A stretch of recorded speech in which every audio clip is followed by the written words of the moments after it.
Hello, my name's Michael Arriga, professor at art at Bowling Green State University, and today we're going to be talking a little bit about creativity. So in art courses such as this one, there are typically a number of skill sets and knowledge bases that we're trying to communicate, and this list can be pretty extensive, as you can see here from what we're looking at. They can be elements and principles of design. Those are pretty self-explanatory. We have disciplinary studio skills. So those are the skills in, say, painting, or the particular skills of sculpture, mold making, something like that. There's problem-solving skills, creativity, work ethic, studio citizenship, that's just the ability to work in a collaborative studio situation. Perception and acuity, the ability to be more perceptive about the world around you. Critical self-reflection, the ability to be more critically acute of yourself. Social production collaboration, the ability to collaborate and work with others. Aesthetic theory, communication skills, that goes along probably with collaboration. Our historical context and social context and visual culture. And that's just understanding that what we do as designers and artists actually connects up with a larger world. So one of the things we were interested in is looking at that long list is there a way that we can simplify this down, make it a little easier for both students and faculty to kind of get their head around and help us to prioritize. We can only do so much with you guys, and so it's like, what should we spend our time doing? And what we found is that we can take all of those and really reduce that list down to 4 traits that predict whether or not a student will be successful in their art design degree, and more importantly, how successful they'll be once they leave this place and they go out in the larger world as an artist or designer. So the first of these predictors of student success is curiosity. Curiosity is really key. In fact, maybe it's perhaps the most important, because without curiosity, nothing else really happens. If you're not curious about the world, then you're not paying attention to the world. And if you're not paying attention to the world, then you really don't have anything new to offer either to yourself or to others as an artist or a designer. So curiosity is really quite a pivotal trait to have, and it's one of the things that we find is very common, perhaps the most common amongst all artists and designers. The next predictor of student success is work ethic. Work ethic is essential. It's one of those things that there are no shortcuts in what we do. In fact, very oftentimes being an artist or a designer is taking sort of a long cut. So work ethic is really essential. It's an essential trait that you will find amongst all artists and designers. The third predictor of student success is critical self-reflection. And here, we're not really talking about the ability to be sort of hard on yourself or critical on yourself. That's important too, but we'll talk more about that maybe later. Here, what we're really talking about is the ability to question yourself, to question your own motives, to question your own backgrounds, to question your own belief structures, the things that you take for granted. Very often when you're designing, there's not a whole lot new under the sun. What there is new ways of looking at it, and those really aren't accessible to you unless you're able to sort of begin to question how it is that you're looking at them now. So this critical self-reflection isn't so much criticism as being sort of negative or hard on oneself, as much as it's simply the ability to ask hard questions of oneself about everything. So the fourth and final predictor of student success is creativity. And all of these taken together, creativity, curiosity, work ethic, critical self-reflection, they all sort of can be lumped together. They're really entangled with each other. They can't really be separated. And so for our purposes, we're just going to deal with them all as one big complex that we're going to call creativity. So before we launch into the rest of the complexities of creativity, I think it's worth just pausing for a moment to sort of take stock of the fact that creativity isn't so much something that you have, like I am creative, so much as it's something that you do. It's not something that you are. It's a way of being in the world. And that's kind of key to understand. So it's both simple and, well, complicated. And in fact, it's not just complicated. Creativity is literally a complex. It's properly understood as a complex, and in fact, there are no less than sort of 11 academic perspectives that are currently being used to study creativity. So these 11 perspectives are sort of arranged around the outside of the circle here, and we can kind of think of them all sort of looking in and giving us some working definitions of what creativity is. And so we're going to go through a few of these just one by one because they sort of point to some of our own preconceived notions about what creativity is. So one of the most common ways of understanding what creativity might be is this notion that it might be a kind of intelligence, a sort of innate mental capacity, something that you're born with. You're either born creative or you're not born creative. And that's a fairly common way of understanding creativity. While it is important to note that there is a correlation between intelligence and creativity, those people that are more intelligent tend to be more creative, they aren't synonymous. In other words, you can be pretty creative and not necessarily be highly intelligent, and you can be really highly intelligent and not necessarily be particularly creative. So they're certainly not synonymous, but a lot of people sort of think of creativity as being similar to intelligence in that it's something that you're born with. Another way that people understand creativity is as an innate cognitive style. Now, this is related to intelligence. It's in that it's something typically that you're thought of as being perhaps born with. However, this innate cognitive style is not the same as intelligence. Whereas intelligence is related to capacity, innate cognitive style is perhaps closer to personality. It's just sort of the way that you think. And again, both thinking of it as a cognitive style or thinking of creativity as intelligence, both these are largely unconscious, and both these would be largely something that you would be born with. There is a lot of good research that shows a link between early childhood experiences and creativity. And this is the notion that creativity is developmental. What this means is that things that happen in our early childhood in the environment or early experiences can have an impact on how creative we are even as adults. And there, like I said, there's been a lot of really good studies that link things like exposure, the kinds of things that you're exposed to, the variety of exposure, the length of exposure to different environments, adding color, the kinds of toys, the kinds of people that you encounter, the kinds of places, whether you've had travel experiences or no travel experiences, whether you have human contact or a lack of human contact. All of these can have a large impact on one's creativity and later in life. An extension of this idea that creativity is developmental is to think of creativity as an acquired set of behaviors, and this pushes it the same kind of notion from childhood into adult and young adulthood. And basically, you can almost think of this as a series of behavioral or problem-solving habits. The important thing to remember here in the cases of all of these that we've just gone over is these are all largely unconscious mechanisms. In other words, creativity is not something that we're very conscious of. It just sort of happens to us as opposed to something that we do. And that leads us to the next way of thinking about creativity, which is as a set of learned techniques, tactics, or strategies. And this is similar to acquired behavior, except that here we're much more conscious. This is something that you're doing with a sense of intentionality, which is what makes them particularly useful to us because we're going to use some of these techniques, tactics, and strategies as ways to begin to affect some of these more pre-conscious and less volitional ways of dealing with creativity.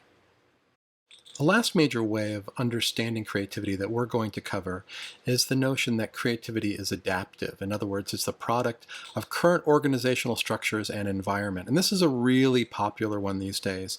And in fact, to a certain degree, the arts have sort of ceded creativity research and the ownership, if you can claim ownership of creativity, have sort of ceded that over to the business world. And in fact, this is a really popular notion right now in terms of innovation, thinking about the ways in which corporate structures, environments that people work, learn in, play in, how these impact creativity. And so we'll be talking about some of these later on down the line because you can actually structure your environment to make yourself more creative. And that's always a good thing, right? So now that we've gone over a number of the ways in which we sort of understand creativity, it really brings us to the big question, which is, can creativity actually be learned? Because if it can't, then we're kind of wasting our time here. If it's something that's innate, that's developmental, that a type of intelligence is a cognitive style, then we're all kind of wasting our time here because I can't help you. No one can help you. The die is sort of cast. However, if creativity is a series of learned techniques, if it's behaviors, if it's adaptive, then absolutely there are things that we can do to make ourselves be more creative. The die isn't cast, and in fact, we can increase our creativity greatly. So as a teacher, one of the things that I'm really concerned with is, how do I help you guys be more creative?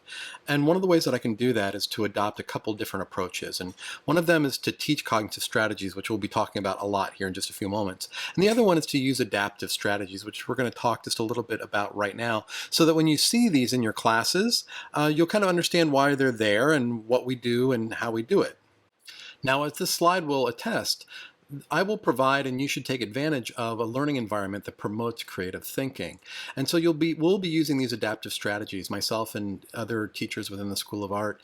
And these include things like giving you permission, providing a safe environment for you to fail forward, fail often, fail forward. We'll be offering you encouragement. We'll be modeling behaviors, and we'll have expectations that we give you that are going to be really clear, but also set constant goals that don't allow you to sort of sit back on your laurels. We're not really interested in you showing us what you know already. We're interested in watching you push yourself into places you haven't gone before. Now, I want to hit just a little bit harder on this notion of permission, safety, and encouragement. Failing is a big part of what we do as artists. Oftentimes this happens actually behind closed doors. When you see a finished piece, a designed piece, something that's done, what you don't see are the hours and hours and the many failed attempts that it took to get there. So we understand we're going to be putting you into uncomfortable positions, and that there's going to be some fumbling, there's going to be some squirming, there's going to be some complaining. But what we can't, with a clear conscience, let you do is simply leave here doing the same thing that you did when you came in.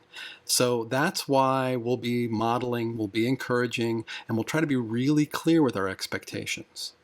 So this brings us to the heart of the matter. Those cognitive strategies that are going to make you be a more creative artist and designer. So we're going to be talking about mental habits, things like recognizing your own conventional thinking, getting over creativity blocks. We're going to be looking at your behaviors. One behavior that we're going to be talking a lot about is this notion of thinking with process. We're going to look at strategies such as shifting paradigms and this notion of synesthesia, which we'll talk about. It's the ability to translate one sense into another sense.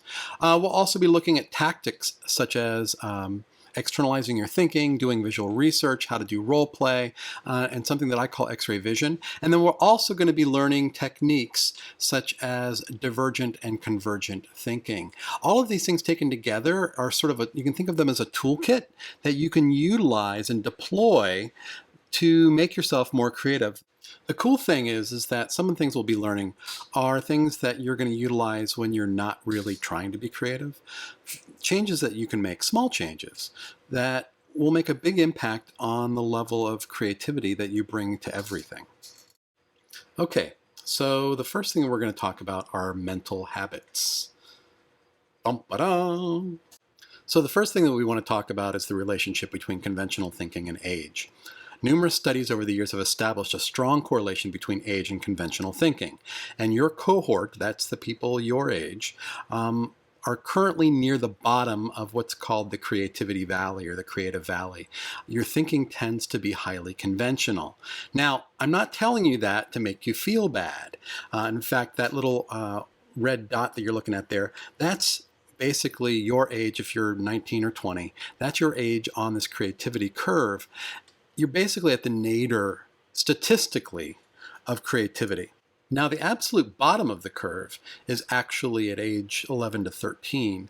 So you're a little bit beyond that, but you can see that still your cohort is still towards the bottom of the curve. So the question is, why am I showing you this? Am I just trying to make you feel bad? No, what I'm trying to do is show that oftentimes students think they're being really creative. And what I'm here to tell you is you're not. This is the first thing to understand about being creative, is to really understand when you're not being creative. And unfortunately, that's a really hard one for a lot of people. So just kind of know that oftentimes that solution that seems really dynamic and really creative maybe is not as dynamic and creative as you thought. Again, if it was the first thing that came to your mind, I pretty much guarantee it's not a particularly creative solution.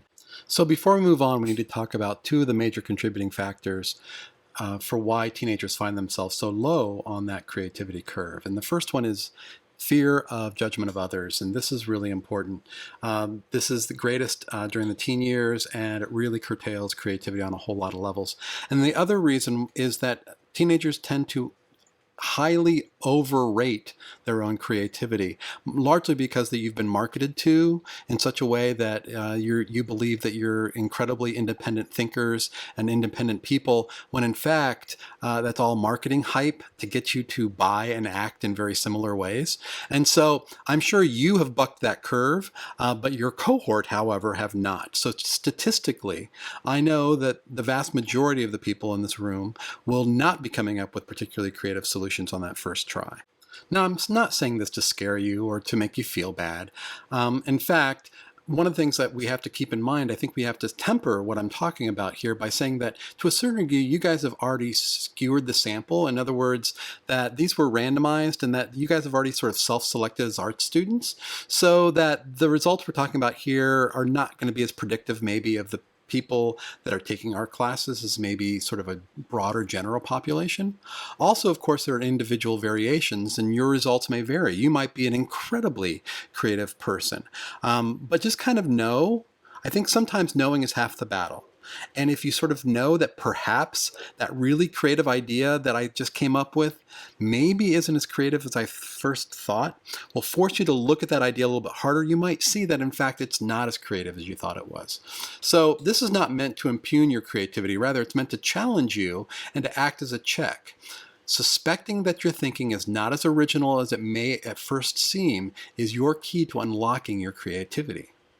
So the next thing we're going to talk about are creativity blocks, and to a certain degree, thinking that you're more creative than you actually are is perhaps the first and one of the major sort of blocks to creativity. But we're going to talk about a few more here, and some of them are fairly familiar and some of them perhaps less so. So the first creativity block that we're going to talk about is stress. Stress not only is a distraction which drains energy which could otherwise be used creatively, it's bad for your health. Creativity is play, and you have to kind of look at it as such. It's constructive play. It's hard work play, but it's play nonetheless.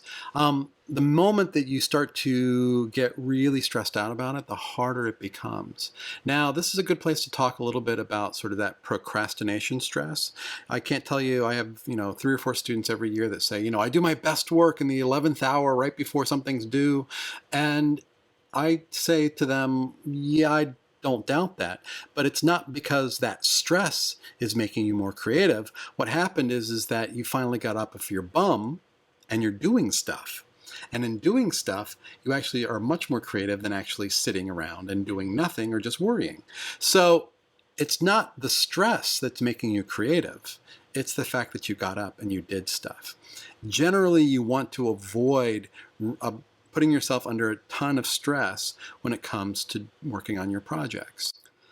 The next creativity block that we're going to talk about are routines.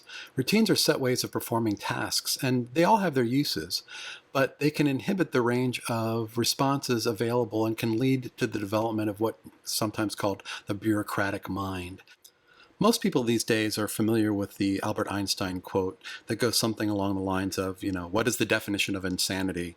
It's doing the same thing over and over again and expecting a different result. And this is exactly what we're talking about in terms of routines. Routines are habits that we get ourselves into that pretty much guarantee that we are going to get the same solutions over and over again. Friedrich Nietzsche also has a quote that I'm very fond of. The will to a system is a lack of integrity. And essentially what that's saying is that the world is a much more complicated and interesting place, and that when you try to subsume it under your own will or your own systems, whatever those systems might be, and routinize them, turn them into routines, basically you deny a large part of what's actually out there. You just sort of don't even see it. It doesn't exist for you. So let me give you a couple of examples and we'll leave it at that. The first example is there's a reason why people go on vacation. And that is because it gets them out of their routine. And you know, the food tastes better, you feel more alive, the sun looks different, right? Everything looks different when you're on vacation. And the reason why is because it's new. You've broken out of your routines. Left to our own devices as human beings, we quickly and easily fall into routines. And these can be daily routines like, brushing our teeth, which are great for hygiene, right? But it can be something as simple as walking the same route to school every day. Right? If you start changing your route and walking a different route to school every day, that's going to help to break down this idea of routines. My wife and I, when we go on vacation, we have a rule. We're not allowed to stay or eat at a chain. In other words, we can't eat at a chain restaurant. We can't stay at a chain motel. And again, the reason is that it gets us out of, I know what a red roof inn looks like. I don't need to see another red roof inn, right? That I'm going to be challenged. And sometimes those challenges are good. Right? We've had really wonderful experiences, and sometimes those experiences are not so good. I've gotten, chiggers and, stuffed in motel rooms that kind of gave me the heebie-jeebies a little bit. But the thing is that just by breaking your routine in these little ways every single day, it can be really helpful. And it can be something as small as not sitting in the same seat when you sit down in a classroom. So the next creativity block that we want to talk about is goal-directed behavior. And we typically think of goals as being good things, and in many cases they are. However, overly focusing on goals rather than on processes can limit our perception and blind us to possibility. A quote that I'm very fond of is, "A straight line is the scalpel with which we trim away opportunity." And this is absolutely true. I can't tell you how many times I come by and I'm working with students and I see that the solution is sitting right there in front of them, but they don't see it. They can't see it, partially because they already have it in they already have an idea in their mind about how things are going to be, how things are going to work out, what the plan is, what the goal is. And so you don't actually see the really good stuff that's sitting right in front of you while you're sort of pursuing this, quite frankly, oftentimes mediocre stuff. Let me give you an example again from my own life. It was my first major gallery exhibition in New York. It was about a year after graduate school, and I was incredibly excited. I mean, just immensely excited. And so, I'd worked all summer getting these paintings ready, and I loaded them up in a U-Haul, and I got my soon-to-be wife. And we all jumped in there, and we drove off across the country. And we're in Pennsylvania, and we're driving along. We're on the turnpike, and on the roof, written in shingles, is on a barn, is a place called Pigeon World. And my wife's a photographer, and she looks at me, and I look at her, and it's like, okay. And we turn and we get off on the exit, and we couldn't help it. I mean, you can't not go to a place called Pigeon World. And if we had, another 45 minutes, I would regale you with my Pigeon World story. Suffice it to say that it was kind of a life-changing experience. It was a really excellent experience. And my show, after we were there for, about 8-9 hours. And then we got back in the truck and we drove on to New York, and I had my show and I didn't sell a piece, and it didn't turn into anything. I didn't get a single review in a credible paper or anything. And so basically the exhibition that I thought was incredibly important went nowhere and had really no impact on my future life. Whereas Pigeon World actually is one of those things that has stuck with me forever. So if I'd been so focused on this thing that seemed so important to me that I hadn't gone to Pigeon World, I would have missed that entirely. And so this is what I'm talking about in terms of goal-directed behavior, sometimes really limiting. Make sure that you aren't so focused on what you think the solution is that you don't even notice a fabulous solution that's sitting right in front of you. So that brings us to our next creativity block, which is belief. Having a strong belief in something not only limits our response options, but causes us to limit the ways in which we perceive and process information. Um, this is really important. We may filter out information which contradicts our belief, and in the end, we end up in our own reality tunnel, blissfully unaware of much that occurs right in front of our eyes. And this one is really, really important these days. We are living in a world now where you have millions of options in terms of how you spend your time online. There's no reason for you to go to any place other than places you want to go. This is a problem.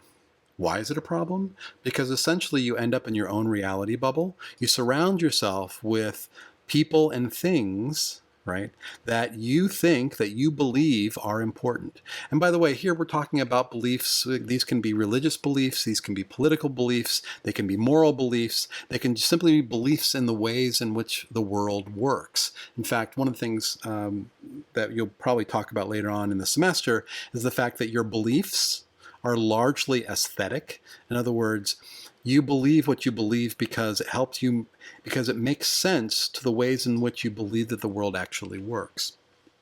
It makes the world make more sense to you. Anyway, long story short is beliefs are fine, but just kind of know that beliefs can really get in the way. And the big thing for you is to make sure that you are not basically putting yourself in a reality bubble. You need to present yourself and put yourselves in situations where your beliefs are challenged. Not because I don't want you to have any beliefs, it's because it's only through challenging our beliefs that our beliefs become our own. Otherwise, these beliefs are largely inherited from people, from parents, from friends, from surroundings, from hearsay, from stupid websites that we don't fact check, you name it, right? So surrounding yourself with only things that you believe in is a sure way to curtail your creativity. It's really important that when you're doing research or when you're thinking about a problem, that you look broadly at all those solutions. So that brings us to the next creativity block, and that is ego. And let me illustrate this one with a story right up front. And actually, it's not a story. It's a collection of about, I don't know, 100, 150 stories over the years. I've been teaching a long time, and during a large portion of that, I taught drawing. I still teach drawing occasionally. And I can't tell you how many times that when I'm teaching drawing, I go in there and we're teaching a very particular kind of drawing. It's sometimes called academic drawing, sometimes it's called naturalism, but basically it's drawing from life. It's learning to draw things the way in which they look. And in order to do that, you have to become humble in the face of your subject.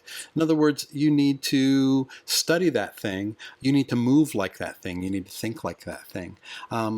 Anyway, this isn't a drawing class, so I don't need to bore you with the details. But just suffice it to say that over the years, I've had literally 100 plus students at some point in the semester, as I'm sort of criticizing their drawing, for them to say, well, that's just my style.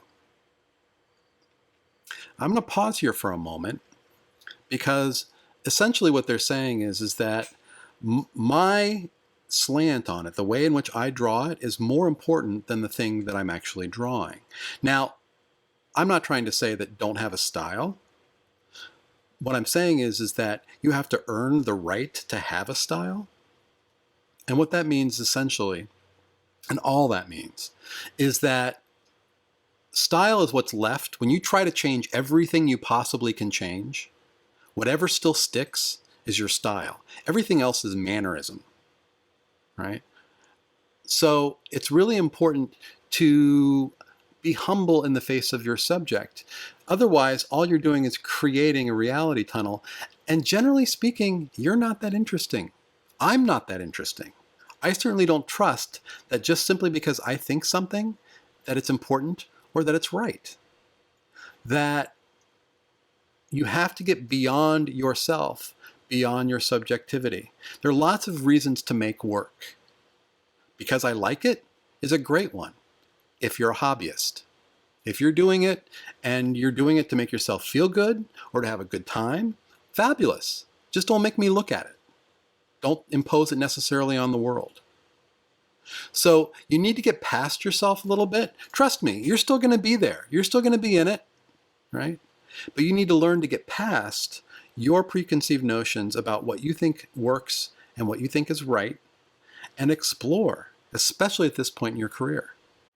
So the next creativity block is fear, and fear of self-expression and the judgment of others can severely limit your creativity. And I think enough said here. Interestingly enough, especially the age that you guys are, and even at my age, fear plays a very large factor in reality. We don't let on that we're as fearful oftentimes as we are. And so here is one of those times when sort of being real with yourself, understanding what your fears are, what your fears might be, and be willing to take risks, small risks, not big risks, not life and death risks, small risks, with doing things in ways that you haven't done before, with experimenting, with not necessarily knowing beforehand what the outcome is going to be. It's learning to trust yourself, learning to trust that in the end, you will find a way through. You don't have to have all the answers now up front to know to know that it's going to work out later on down the line. And in fact, that's one of the keys I find to being an artist. If I made the work that I planned to make, I probably wouldn't be a professor of art because I would not be that good. The work is always better than I am. And that's one of the ways that I know I'm making good work, because it's always out in front of me. I'm always playing catch up. I'm always a little bit out of my comfort zone. And that's really important. And I think that if you talk to, the vast majority of my peers, they're going to say the exact same way.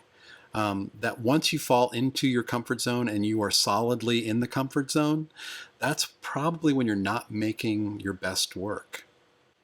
And the last of the creativity blocks that we're going to talk about is self-criticism. And the reason why I kind of put it at the end is because, in my estimation, this is one of the smaller creativity blocks. It doesn't play as large a role as some of these other ones do. Basically, self-criticism, negative thinking, can hamper your creativity. However, let's not confuse that, right, with the ability to look critically at what one does. It's one thing to be dissatisfied. In fact, I think being dissatisfied with what we do is really important. It pushes us forward. But that's very different than a kind of self-damning self-criticism, where basically it becomes a self-fulfilling prophecy, where you say, I can't do it, and therefore you don't do it. That can be really, really, really negative. But again, it's in my estimation that doesn't play a larger role as some of these other things. The key to self-criticism and fear a lot of times is simply doing, getting yourself into a mode where you're actually actively engaged with materials or with ideas. Almost always you will find a creative way in a fairly stress-free way. So just don't allow yourself to get into a self-criticism loop or a fear loop where the fear, right, makes you not start or not do things, and then not doing them leads to more fear, which leads to less doing, which leads to more fear, right? That can be a self-defeating loop that can kill just about anyone. All right, so we're going to move from creativity blocks and we're going to start looking at behaviors that can help to make us more creative. And these can be summarized really very simply as this notion of thinking with process. And that brings to mind this great Chinese proverb, I hear, I forget, I see, I remember, I do, I understand. And if we look at this, this proverb, one of the things you'll notice is that the more active we become, the more the information seems to stick. And something similar happens when we're dealing with issues of creativity. That creativity is not a mental activity. For our purposes, we really want to think of creativity as a process. Creativity is something that we do. It's something that we perform. It's not something we think. So the next couple of slides are really intended to get us to think about how we think a little bit differently than you're accustomed to. And the first one is a piece of scientific knowledge that most people are not aware of, largely because it would change our political system, it would change our penal system. It would change our moral system pretty radically if we were to actually embrace it as a society, even though it's one of the most often tested little bits of experiment in the last sort of 20-25 years. And this is the Libet's famous 500 millisecond delay experiment. And let me explain a little bit about this. It sounds kind of esoteric, and it's going to sound kind of hard to believe, but you just have to stick with me and just kind of, if you don't believe me, you can look this one up because it's incredibly well documented. The 500 millisecond delay basically is that for even simple volitional acts, consciousness lags half a second behind a readiness potential. And what this means in sort of layman terms is that by the time you've made up your mind to do something, even the smallest thing, like I'm just going to move my finger, you already made up your mind 500 milliseconds earlier. And I know that doesn't seem to make sense superficially. How do I make up my mind before I made up my mind?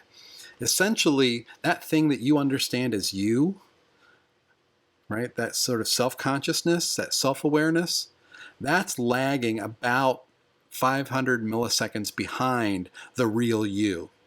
The real you is running about sort of in a parallel dimension that's basically half a second in front. Of course, it's not really a parallel dimension, but it kind of does work that way. Essentially, what that's saying is that your pre-conscious pretty much does all the work, and that essentially your consciousness, that thing that seems like you, is playing catch up most of the time. Now, in regular everyday living, it doesn't have that huge an effect. We don't really even notice it that much because usually that half-second delay, there's not a whole lot of things that we can do in half a second, right? Usually what we have is our consciousness has the veto effect. And by the way, when you start understanding this, now you understand things like addiction, you start to understand certain forms of mental illness, you start to understand advertising. The reason why advertising works, why most of our colleagues and peers have jobs, is because of this 500 millisecond delay. That is the window, that is the back door that we use to change people's opinions, that we use to change people's behavior, to change people's minds, and we do that visually. Visual advertising works. Audio advertising, appealing to the ear, right? Explanations, radio. There's a reason why TV costs about 15 times more on average than radio, because TV works. Radio, not so much, all right? Now, this 500 millisecond delay for our purposes is really important because what we need to do is understand, as Tor Nortrender says, the role of consciousness in our decisions is highly overestimated. What we want to do is we want to make room, we want to get our consciousness out of the way so that our pre-consciousness can do its high bandwidth work and get stuff done. So this notion of bandwidth brings us to our next slide, and that leads us, we have to do a little veer off here just for a second and sort of remind you of a piece of knowledge that you know, but I just have to sort of remind you that you know. And that is, whenever you're thinking, whenever you're aware of what you're thinking in language. And so if you do it now, if you think about what am I thinking? Oh, there it is, it's language. In other words, that thing that we call consciousness is largely, right, that unvoiced voice in your head. That unvoiced voice, right, language, is incredibly slow. Language is really, really low bandwidth, incredibly low bandwidth, whereas visuality is incredibly high bandwidth. And that has big implications for a whole lot of things later on down the line that you're probably going to need to talk about with your instructor. But this notion of visuality being high bandwidth is really, really important, and trusting that. You have been exposed to over 25,000 hours of TV alone by the time you're 18 years old. Now, that doesn't even include all the other visual information you're getting online and via the internet and all that other good stuff. So one of the things is that we process that information. It's called multivalence. In other words, it's operating on a whole lot of levels all at the same time. Whereas you can think of language as being serial. So those of you guys that sort of understand computers a little bit, language is essentially serial. It's incredibly slow. Whereas visuality, because it's multivalenced, in other words, it's parallel. It's very, very, very fast and working on a whole lot of levels at the same time. So in Malcolm Gladwell's Blink, he makes the case for thinking without thinking, citing numerous studies and examples. By the way, this is a great book, and you probably should check it out and read it. It's a fabulous book for art students. I think it's really essential. But basically what Gladwell does is he ends up making this case for this thing called thin slicing. He calls it thin slicing. But essentially it's a way that we put our preconscious, our visual thinking, which is another way I consider for preconscious thinking, puts our visual thinking in charge whenever anything complicated is on the line. Whenever we're really good at something, it's non-language that takes over. That's why we choke, right? If you had to explain how to shoot a basket to somebody, it's really hard. If you have to even think about how to shoot a basket, it's really amazingly hard. If you had to program a robot to shoot a basket, it's incredibly complex programming, right? Whereas if you just do it, right? If you've done it before, you train it, and it becomes automatic, right? You just do it. You don't think about it too much. Now, it's really important here to stress and make this point very, very loud and clear. What I'm not saying is don't think. What I am saying is you want to begin to train yourself to think differently. Essentially, preconscious perceptivity and creativity are reactive. They react to things. They need things to react to. So what do I do with my consciousness? Right? What do I do with that planning part of me? Well, put that in charge of planning a strategy that will allow the preconscious to evaluate progress and then allow it to readjust tactics and resolve the problem.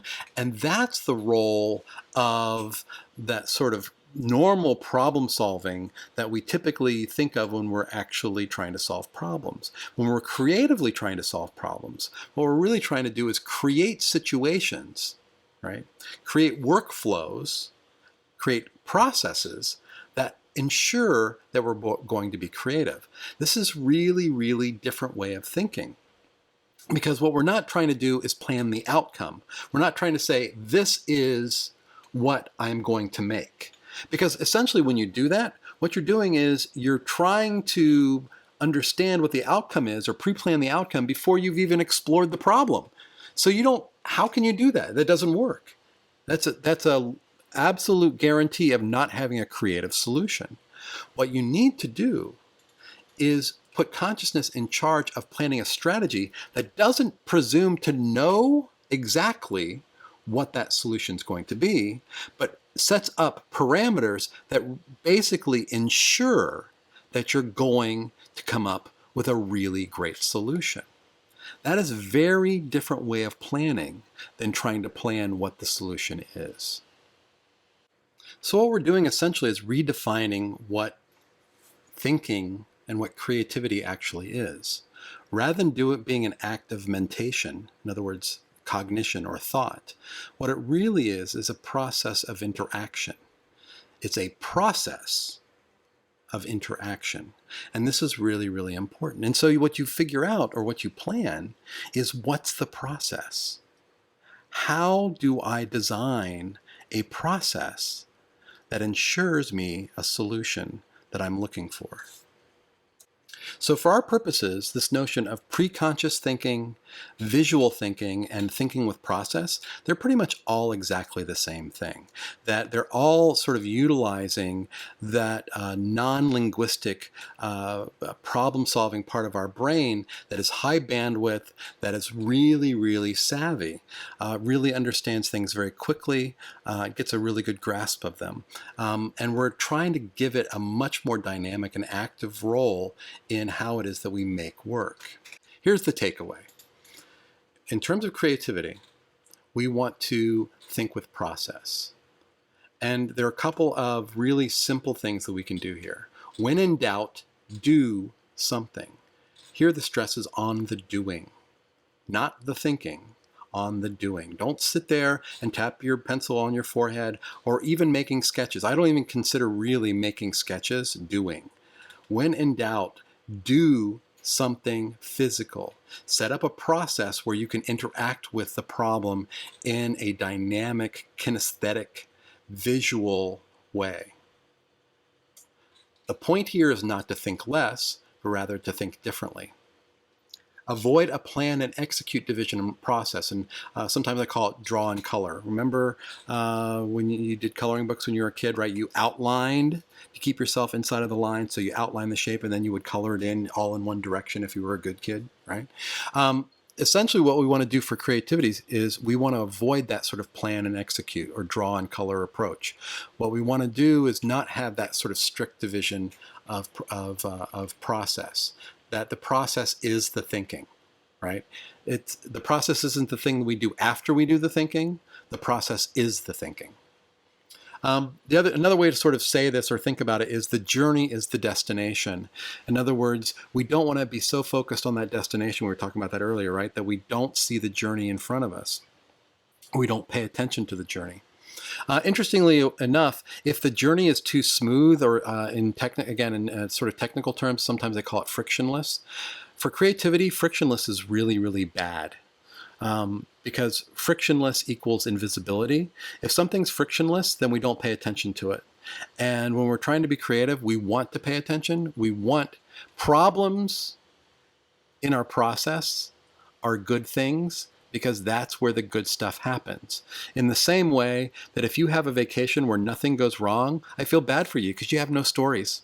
You have no good vacation, right? In other words, you need to have problems in order to solve those problems, in order to notice, in order to experience, in order to grow, in order to do just about anything interesting. Problems are okay. In fact, problems are more than okay. Problems are actually pretty good, because in creative works, problem finding is actually oftentimes more critical than problem solving. The last thing we want to think about as we're sort of thinking about this notion of thinking with process is that process is a collaborator. It's not something that we do, right? It's kind of who we are. Our actions think louder than our words. And this is really, really important. I mean, we talk about college as being this place where, you're supposed to find yourself. What, were you lost? Obviously we're not talking literally. That we understand that finding yourself is through a process of expansion, of growth. And that's why oftentimes we consider it. So the big thing here is that learn to think about your process is your thinking. Really focus on process. That's where the interesting stuff is going to happen, and that's where the solutions, the good solutions, are going to occur. So now we're going to move on to some specific techniques and some strategies later on down the line that you can use and sort of deploy almost like a Swiss Army knife or something when you need to sort of jumpstart your creativity and you need to do it right now. So the techniques that we're going to be talking about are pretty classic from the literature, creativity literature. They're called convergent thinking and divergent thinking, and we'll give you some examples of each. We're going to start off with convergent thinking. Now, in convergent thinking, just like the little icon sort of indicates, what we're doing is bringing things together. We're bringing things to bear on the problem from diverse sources, and we're bringing them all in one spot, and we're trying to sort of have things that we can respond to. Now, the first couple that we're going to talk about, attribute listing, bug listing, problem reversal, those are pretty classic sort of mental techniques. As we sort of move down, these become more dynamic. And the more dynamic or active the process is, typically the better it's going to work. And that's something to sort of always keep in mind. So let's start off with attribute listing. Attribute listing is just what it sounds like. What you do is you try to list as many attributes of the thing, whatever it is you're trying to be creative about, as you possibly can. You try to bring them together into one place, and you attempt to list those as broadly as is humanly possible. The big thing that makes attribute listing more effective is make sure that you don't overlook the obvious. What you're trying to do is you're trying to make what you know tangible. You're trying to put it in front of you so that you can look at it in relationship to other things. So attribute listing can be really effective, especially as a first line of attack, just to sort of take stock of what it is that you know. The next one is bug listing, sometimes called the Seinfeld whine. And bug listing also, it's very similar to attribute listing in that what you're trying to do here is, rather than focus on the attributes of the thing, you're trying to figure out or list the things that you find troublesome or bothersome. The reason why bug listing works is because it forces us not to think about things as discrete objects, but mostly to think about stuff in its relationship to other stuff.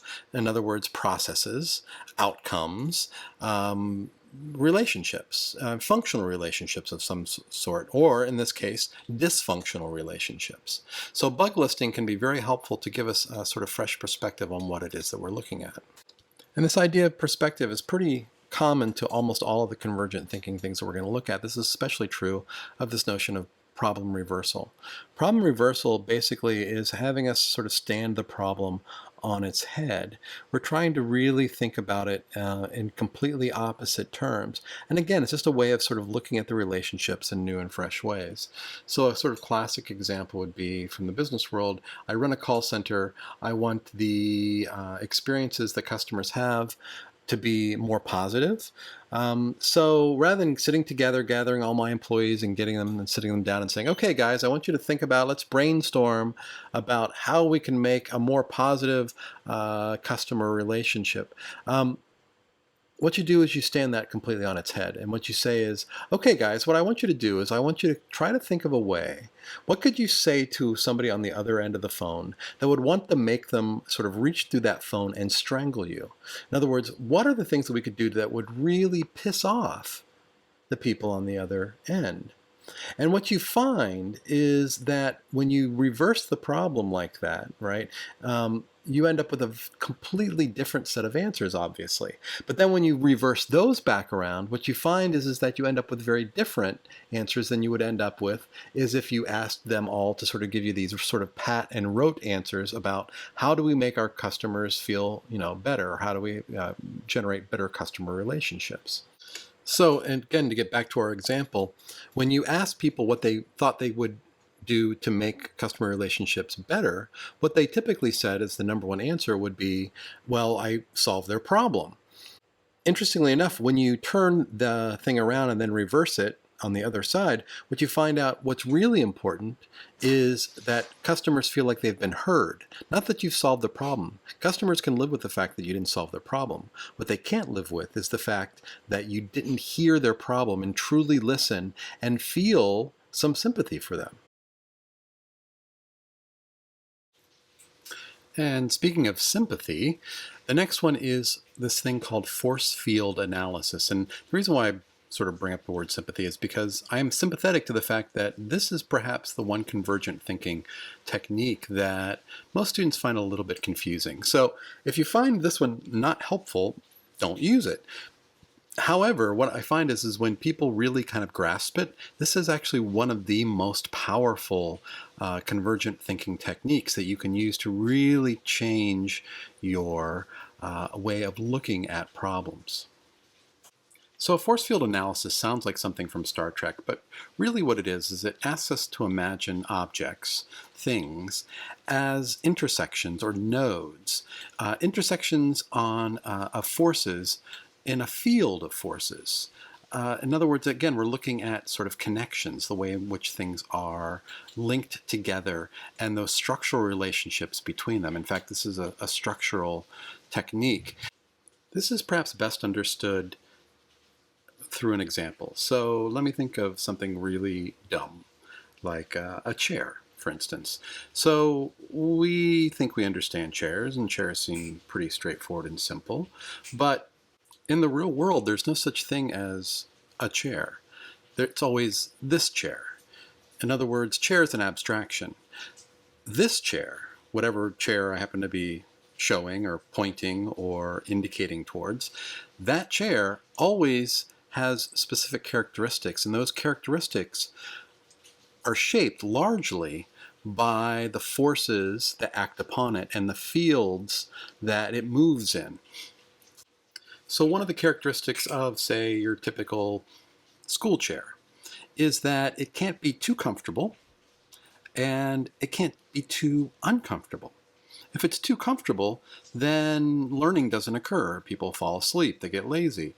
If it's too uncomfortable, then people are fidgety and weird. And so it needs to fall in this weird little window because of the function that it's being used for. That's why it looks different than your typical, say, living room chair.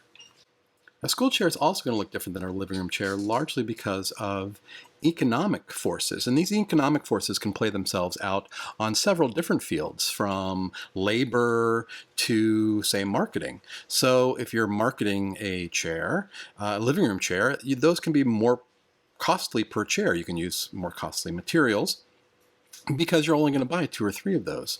Whereas typically when you buy school chairs, you're going to buy those in lots of 20 or 50 or 100. And so each individual chair needs to be much less expensive. Also, those chairs are going to be shipped over. So labor plays a role because labor actually is much cheaper overseas, and therefore the chairs have to be shipped, which means that they have to stack so that they have their look largely because of issues of weight and that ability to stack. So you can see that a typical chair is actually telling us a whole lot of things all at the same time. And we're actually able to sort of read and decode those things almost unconsciously. We instantly know what looks like a living room chair and what looks like a school chair. And it's largely because these forces and fields that are acting upon the chair. So the last convergent thinking technique is this idea of changing perspective. And quite frankly, this notion of changing perspective has been sort of every convergent thinking technique that we've been looking at up to this point. So why throw this one in there? And 2 reasons really. One is that it's sort of a generic sort of catch-all. That any way that you can find of changing your perspective is going to help you to think more creatively about whatever it is that you're trying to consider. But also it's important to put it here because this notion of changing perspective isn't just metaphoric or conceptual. What we're really talking about is literally changing your perspective so that you go somewhere else or you think about it, whatever it is you're trying to think about, in new ways by going new places or having new experiences. So by way of example, we might think of something that can easily sort of degenerate into cliche, something like the notion of, say, death. Okay. So you want to think new and creatively about the notion or the idea of death. Well, what you might do is rather than sitting at your table and trying to do it, maybe you go to the graveyard. And you sit in the graveyard and you think about it. Or perhaps you go and hang out with an undertaker for a day at a funeral home.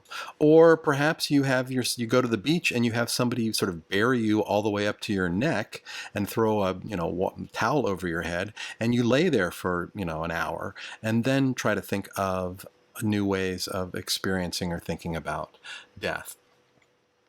By changing your perspective literally, by changing where you are, how you're interacting with the world, you obviously are going to have a pretty big impact on how creatively you can think about whatever it is that you're trying to consider.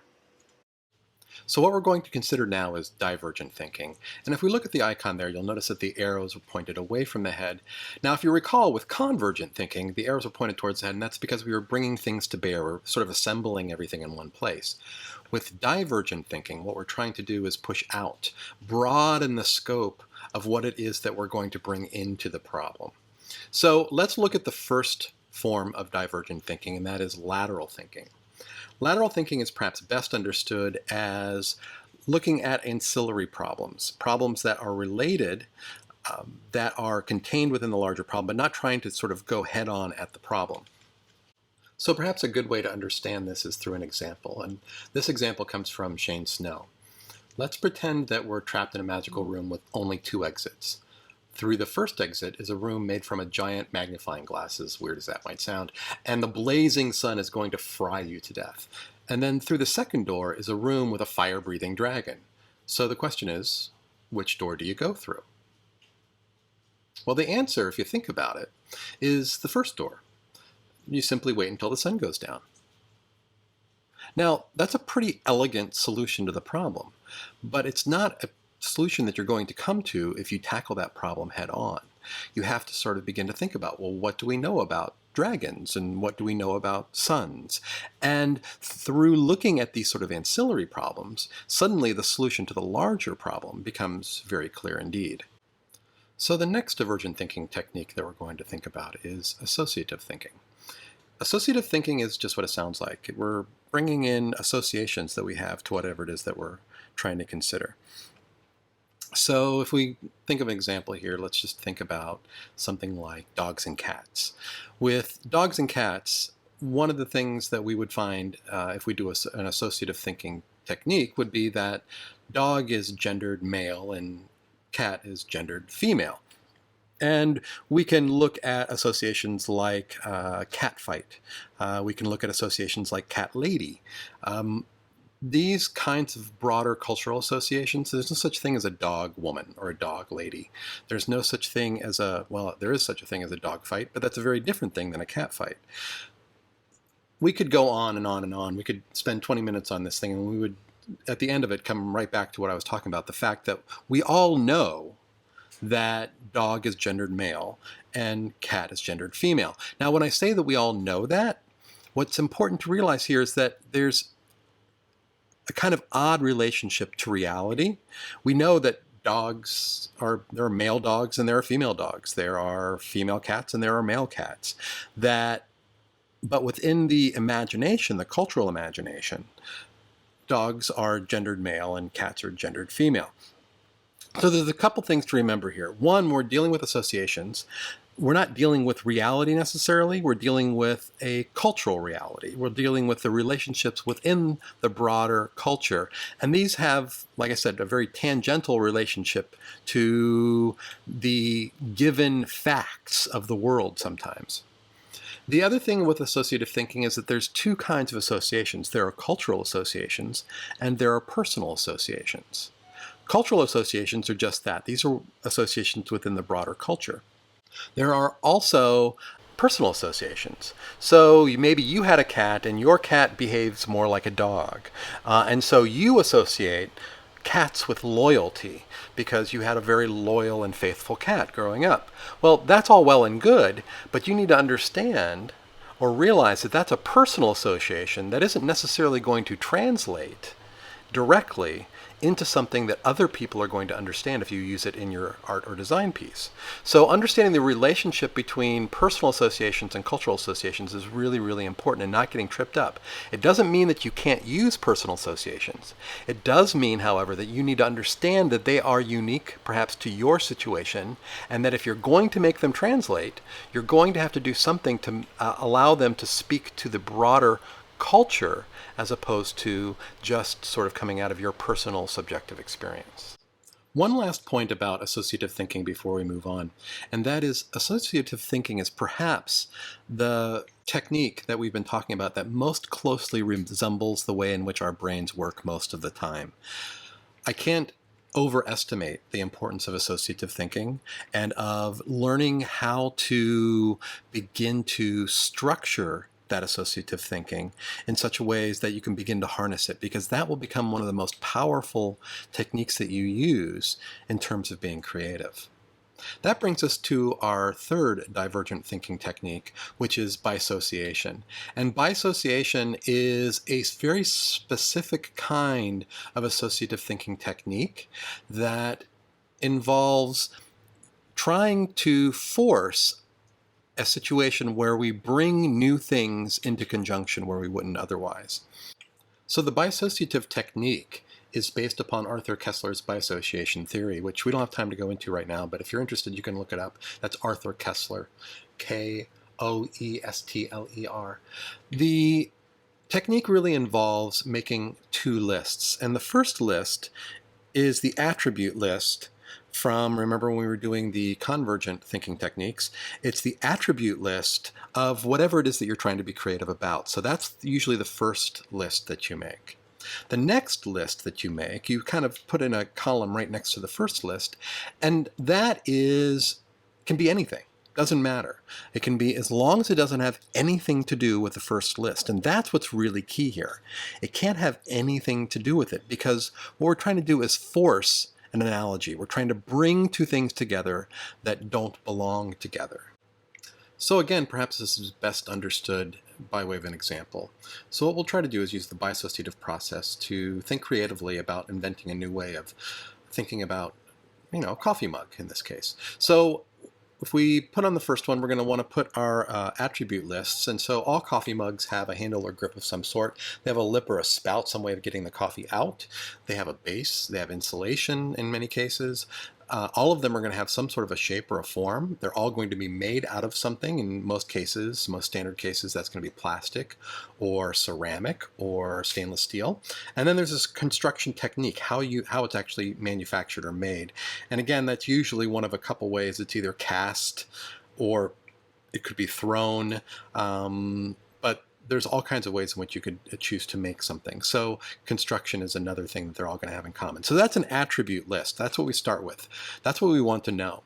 And so to that, then we're going to bring marsupials. Why marsupials? Because it was like the craziest thing I could possibly think of. Has absolutely nothing to do with coffee mugs. And so I've listed a number of marsupials there on the right-hand side.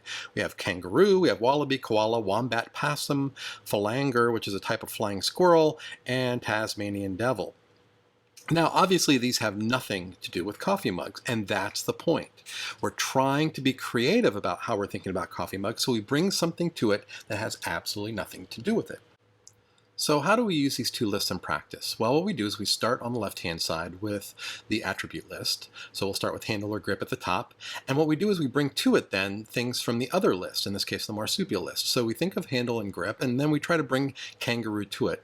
And so what we're doing is forcing our brain to think about handle or grip in the context of kangaroo. So with a kangaroo, probably the biggest and most important trait of a kangaroo is it has a pouch. And so we can think, oh, hey, wait a minute, what if instead of a standard handle, what we have is we have some sort of a mug that has a pouch or a pocket on the side of it. We actually insert our hand into this sort of soft pocket, and that's the way we sort of grip. So now we have one way of being creative or thinking creatively about coffee mugs. We move on to wallaby. We go down to the next list, and wallabies are smaller versions of kangaroos, and so maybe we think about a small handle or a grip. A standard handle on a coffee mug will typically fit 4 fingers. And what happens if we actually then make it fit only 1 finger? In fact, we'll do 1 finger on one side and then thumb on the other side. So we have 2 little holes on either side of the coffee mug by way of a handle. And if we move to koala, we think about koalas, and koalas are kind of fat and round and rotund. And so we think about like a big, chunky, fat, grippy type of handle that actually fits into the whole palm of your hand. Anyway, we would keep moving down the list, and we don't let ourselves off the hook just because it's hard. So if we move to wombat and we have a hard time with wombat, we don't leave until we can think of a way of bringing the notion of wombat to handle or grip. Anyway, by the time we're all done, we'll have, 1, 2, 3, 4, 5, 6, 7, 8 new ways of thinking about just the handle or grip of a coffee mug. And we would just continue to move down that list on the left-hand side of attributes. So, we'll just jump down to maybe materiality, what things are made of. And of course, one thing that marsupials all have in common is they all are furry, because they are mammals, and all mammals have fur. And of course, initially we would think that, I wouldn't want to make a thing out of coffee mug out of fur. That would be kind of gross. But in fact, Moret Oppenheim actually constructed one as a metaphoric container, as an artwork piece, or we could think of other ways of perhaps utilizing this notion of fur as an insulation that maybe wouldn't be so gross. So I'm almost thinking about those, those squishy balls that have those latex rubbery sorts of hairs that come off of them. Wow, kind of a grippy surface for your coffee mug. So that actually talks to handle or grip. Anyway, you get the idea. The point here is that you don't let yourself off the hook because some of the relationships are going to be hard. They're all going to be hard. That's the whole point, is you're bringing in a list of stuff that has absolutely nothing to do with the first one. The key is not letting yourself off the hook. You have to stay there until you can make a relationship. And you will. It's just not always going to be immediately present as it is kind of as I'm rattling them off right now for the sake of speed. It might take you a little longer to make that connection, but you stay there until you make the connection. That's the power of the biassociative process. This is especially useful for those of you guys that are going into design. In design, they use biassociative processes a lot when they're trying to think about product design or how to bring something new to a product that already is on the market. So what we're going to do now is we're going to shift from talking about techniques, and you can think about techniques as being sort of tools in a tool chest that you can just sort of pull out when you need them, to strategies. And strategies are much broader. They are wholesale changes in the ways in which we think about what it is that we're doing. And what we're doing in this case is making art. So what we're going to be doing is talking about shifting paradigms, and all a paradigm is a model. And so there are 7 models for art making that I've kind of listed here, and we'll go through really quickly. So I'll just list them, and then we'll come back and we'll explore them more in depth. The first one is the communication model, and that's the model that most of you guys are the most familiar with, and so we'll start there. That's a good place to start. The next one is the machine model. But then there's also a mapping model, a catalyst model, a force field model, a diagnostic model, and the pointing model. And the pointing model is perhaps the most esoteric, but it's also perhaps one of the ones that I think if you embrace it can make the biggest changes in what it is that you do. All right, we're going to start with the communication model. And as I mentioned, the communication model is the default model. It's the model that most people have when they sort of think about what artworks are and what they do and what our roles as artists are. And one of the ways that we know what model we're using is to see what kinds of questions it asks. And so if you notice here, it says, what does the artwork say? Or what do I want to say? If you're sort of asking yourself a question that way when you're working on artwork, then you're pretty much working under the communication model. And the communication model sort of works like this. If we look down at the diagram, I have something in my head. I have a meaning, right? And as the artist, my job is to encode that meaning into this thing called the artwork. And the artwork under this situation is the medium of transmission for that meaning. And so then the viewer encounters the artwork, they decode it on the other end, and hopefully they get my meaning. So that's the way that the communication model is supposed to work. And you'll notice that I said supposed to work because we all kind of know it sort of doesn't actually work that way. That oftentimes there's difficulties, I guess you could call them difficulties, but certainly irregularities in the ways in which we see this diagram working. One is, as the artist, and if I'm encoding meaning that I already have ahead of time, well, I don't always know exactly what I'm trying to say. So that's a place where it can kind of break down. And the other thing that we also know is that on the other end, the viewers don't always get what it is that I've encoded on the surface. And so there seems to be some breakdown on the decode side of this whole thing. So if we push on the standard model, what came to be known as the standard communication model, we push on it just a little bit, it really doesn't hold up so well. So they've tried to save this model a number of times. And by save it, I mean they've tried to make it work a little bit more closely to the way we actually know that artworks seem to work. So theorists introduced this concept of noise into the model, and we're all familiar with noise, say on a phone line, where there's stuff that gets in there that allows us to maybe misinterpret what's going on. And the more noise that gets interjected, it can really multiply. If you've ever played the game of telephone, you know exactly what I'm talking about. And so they introduced this concept of noise in the transmission process, that in the process of encoding, I encode some things that I mean and maybe some other things that I don't mean. And so on the other end, right? They decode things that I didn't intend, but were put there by me, or they misinterpret some things that were put there by me, which also allows them to get multiple meanings at the end. So they're trying to account for the fact that I may have one meaning that's intentional, but that many different viewers can come up with different meanings on the other side. Now, we'll also see from the next diagram that they'll introduce noise into the system in between the meaning and the artist. And so what they're saying is that I don't necessarily always know exactly what I mean. I know kind of what I mean. And so I'm introducing noise there, and they also introduce noise in other places. And so by introducing all this noise, what they're trying to do is sort of save the appearance of the model. In other words, make the communication model make sense. The minute you start talking about saving the appearance of a model, however, chances are it's telling you that your model isn't accounting for large portions of what you actually experience. And so maybe it's not that great a model. So let's look at some of the other models that we can utilize to imagine how artworks work. So that brings us to the machine model. And the question, the way you know that you're using a machine model or thinking in terms of a machine model is it sort of asks the question, what does the artwork do? Or what do I want it to do? And the difference here is pretty stark in that with the machine model, we're talking about doing. Where if you remember correctly, that if we go back to the communication model is about saying. The machine model is about doing. So in this model, artists do not create meaning as they do in the first one, or we don't imagine ourselves creating meaning, but we imagine ourselves creating effects. Effects on people, effects on the environment, effects on the world. And so in this model, you can think of the artist, and you notice I wrote the word inventor underneath there. So think of the artist, right? And then you have the artwork. You can almost think of that as the machine. So as an artist, I invent a machine that has an effect on a viewer, or in this case, a consumer. So as the artist, right, I create this artwork that works like a little machine, and that's why it's the machine model. Now, if you don't like the idea of a machine or a machine metaphor, then maybe think of the artwork as a tool rather than a machine. So you're the artist, and you create this artwork, and the artwork is the tool with which you affect the viewer and change their behavior. That's the real goal, is to have a true impact on the world.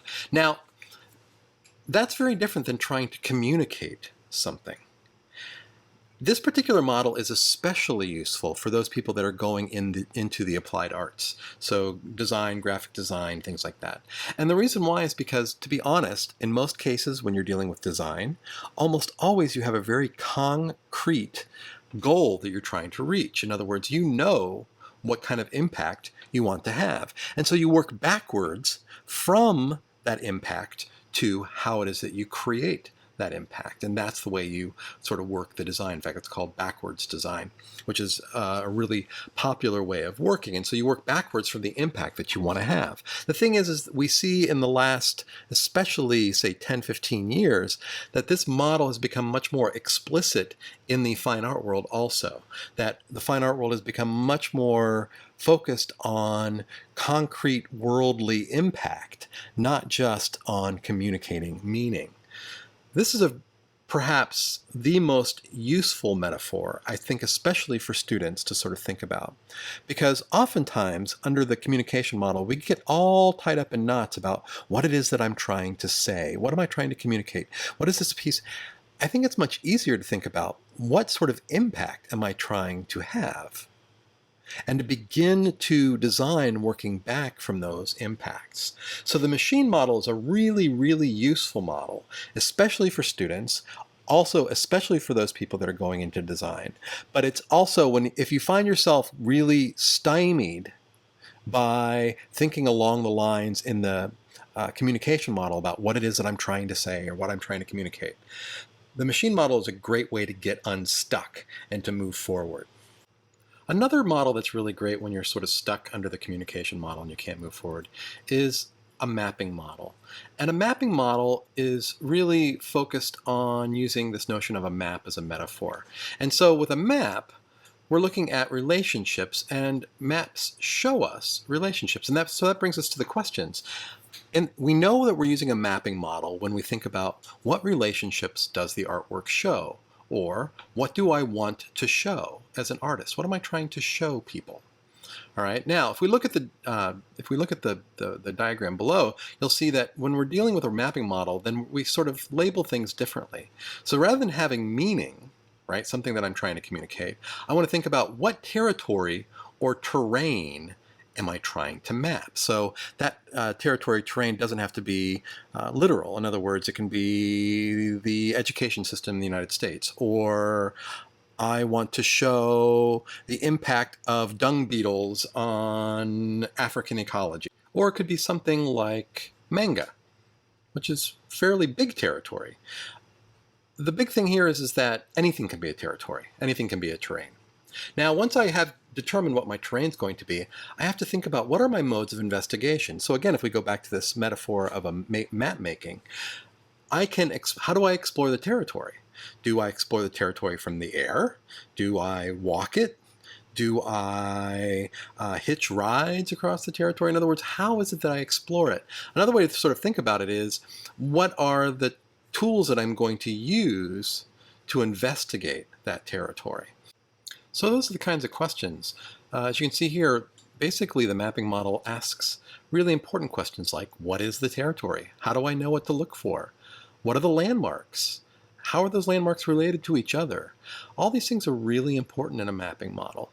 Now, once I've got that, as an artist, I apply a filter to that information that I've gathered about that territory. And that filter will include things like scale. It'll include some important features. It'll include the level of detail and the style or manner in which I'm going to map that information.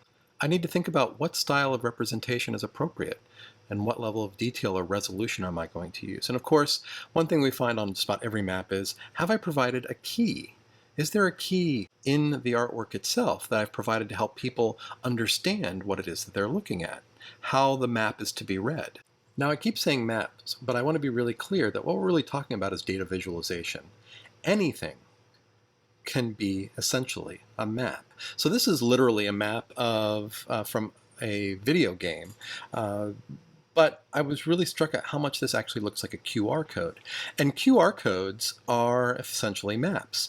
They are ways of visualizing data and then being able to read that back in very precise ways by a reader. So anything can be visualized. A drawing of a face, right? A handmade drawing is a kind of visualization. And so it begs the question, what style of representation is the most appropriate? So you can see here, this also is Albert Einstein, but different things have been sort of stressed in each one of these pictures. So you're mapping different information. Same territory, Albert Einstein's face, but different manner of representation. So what style of representation is really important? What's the level of detail or the resolution? And have I provided a key? Those are, again, the really main questions that we're trying to answer when we're dealing with the mapping model. So the next model that we're going to look at for the ways in which artworks purport to work is the catalyst model. And the catalyst model is similar to the machine model that we looked at in that it's really interested in effects. But you'll notice a couple of things. One is that this diagram looks very different than all the other diagrams that we've looked at. And one of the reasons why it does is because of the ways in which catalysts actually work. If you remember back to your chemistry class, a catalyst is a substance that you add to create a reaction. In other words, you have a couple of chemicals that don't react to each other, but you add a catalyst and suddenly a reaction can take off. And the catalyst itself usually is not consumed. That's the nature of a catalyst. But it makes the reaction possible, a reaction that wouldn't be possible otherwise. And so you can see that that's exactly what we're concerned with here. What reactions does the artwork create? And what reactions am I trying to create? And you see also in this one, before there was sort of a linear relationship with the artist on one end of that relationship and the viewer on the other end of that relationship. And here things are a little bit different in that the artist and the viewer, the positions are relatively similar in that they're all sort of arranged around the artwork and they're all pointing towards the effect in a way. So the catalyst model is especially useful for those people that are interested in creating social change or interaction rather than communicating meaning. If you're an artist that is trying to create work that has a social agenda, that it's, again, trying to create an effect in the world, the catalyst model can be really helpful. Now here again, an example might make things a little bit clearer. Many of you will be familiar with this image. This is Obey Giant by Shepard Fairey. And this particular image is perhaps better understood as being from the machine model rather than being of the catalyst model. And the reason why is because I'm not even sure Shepard Fairey, when he made this image, knew exactly what he was trying to communicate. However, he did know what effects he was trying to get, and he wanted it to be mysterious, and he wanted it to be vaguely threatening, and he also wanted it to be humorous, at least inside joke for himself. But there was no overarching sort of social activist agenda that Shepard Fairey had at the time that he made this. So this really is perhaps better understood using the machine model. Now, this is another Shepard-Fairey image with which you're probably familiar. And this is perhaps better understood using the catalyst model, because here he had a very specific goal about what he wanted to do or what change he wanted to have happen. In this case, he wanted to see President Obama be, in fact, elected president. So what he did is he created this image that helped to move people towards a specific kind of action, in this case, voting in the election for President Obama. Shepard Fairey's Obama poster is fairly traditional in that it's a poster. It was also electronic, but essentially it's an object. However, one of the things we find is that the catalyst model is perhaps the most useful for artworks that are performative or are events that are staged in order to help move people, bring people together, and move people towards a common goal. So if you're interested in socially activist work, this is a model that can be especially helpful. The next model we're going to talk about is the force field model.